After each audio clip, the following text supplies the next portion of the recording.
আমি কি পাবো না এখনো আমার মানুষটাকে? সুপ্রিয় দর্শক, আসসালামু আলাইকুম। জীবন গল্পে আপনাদের স্বাগতম জানাই। ক্যামেরার সামনে একটি ছোট্ট বোন রয়েছে, তার জীবন গল্প আজকে আমরা তুলে ধরবো। আসসালামু আলাইকুম আপু। ওয়ালাইকুম সালাম ভাইয়া। কেমন আছেন? আলহামদুলিল্লাহ ভালো আছি, আপনারা কেমন আছেন? আলহামদুলিল্লাহ। আপনার গ্রামের বাড়ি কোথায় আপু? ভাই আমার গ্রামের বাড়ি যশোর ঝিনাইদহ। যশোর ঝিনাইদহ। আচ্ছা, আপনার নামটা কি? আমার নাম মোসাম্মদ আয়েশা। মোসাম্মদ আয়েশা। আপনার পড়াশোনা কতটুকু? আমি ক্লাস 9 পর্যন্ত পড়ছি। ক্লাস 9 পর্যন্ত পড়াশোনা করেছেন। আপনার ফ্যামিলিতে কে কে আছে?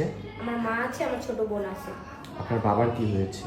ভাই আমার বাবা আজকে 13 বছর হলো। আমার ছোট বোন যখন পেটে আসছে আমার বাবা বিয়ে করে চলে গেছে। আচ্ছা আচ্ছা, ঠিক আছে। তার সাথে আর কোনো যোগাযোগ নেই? সে বেঁচে আছে কিনা সেটাও আমরা জানি না। তাহলে আপনার ফ্যামিলি চলে কিভাবে? আমি বাসায় কাজ করছি, আমার আম্মু বাসায় কাজ করতেছে এখনো। মানে অনেক খারাপ অবস্থায় আছে। হ্যাঁ ভাইয়া, একদম নিম্ন ফ্যামিলি। আচ্ছা, প্রতিবেদনে আসার মূল কারণটা কি আপু? ভাইয়া আমি যেহেতু গ্রামে থাকি, গ্রামের মেয়ে, আপনি তো বুঝিনি, একটা মেয়ের 18 বছর হলেই নানান ধরনের কথা হবে।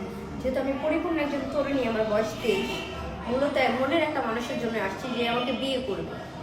আচ্ছা, আপনার মানে পার্সোনাল কোনো চয়েস আছে যে এমন লোক লাগবে?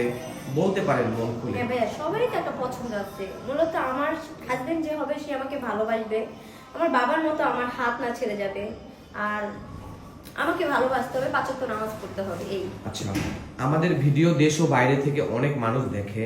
জি। যদি এমন কোনো হৃদয়বান ব্যক্তি থাকেন যে আপনার দায়িত্ব নিতে চায়, কিন্তু তার বয়স 50 কিংবা 60 বছর, তাহলে কোনো সমস্যা আছে? না ভাইয়া, কোনো সমস্যা নেই। আর বয়সটা কি ভাইয়া, বয়স দিয়ে কি পানি খাবো? ভালোবাসাই হলো সব। ভালোবাসাই সব। টাকা পয়সা যদি তার না থাকে? ভাইয়া টাকা পয়সা একটা পুরুষ চাইলে 4টা নারীকেও রাখতে পারে, পারে না? অবশ্যই। তাহলে টাকা পয়সা, পুরুষের কাছে টাকা কামানো কোনো ব্যাপার না। একটা নারীর হাত ধরলে পুরুষ সবই পারে। আর ওই পুরুষটার যদি অতীতে তার দুটো বউ থাকে, তাও ওই যে আমি আপনাকে বললাম, একটা পুরুষ 4টা নারীকেও রাখতে পারে। যাক, মাশাআল্লাহ। আপনি নামাজ পড়েন? হ্যাঁ ভাই, আমি নামাজ পড়ি, আমি কোরআন শরীফ পড়তে পারি, 2বার খতম দিয়েছি, আমার মা আমাদের পড়াশোনা করাইছে। মাশাআল্লাহ। তাহলে বোন, আপনার পার্সোনাল নাম্বারটা দিয়ে দেন।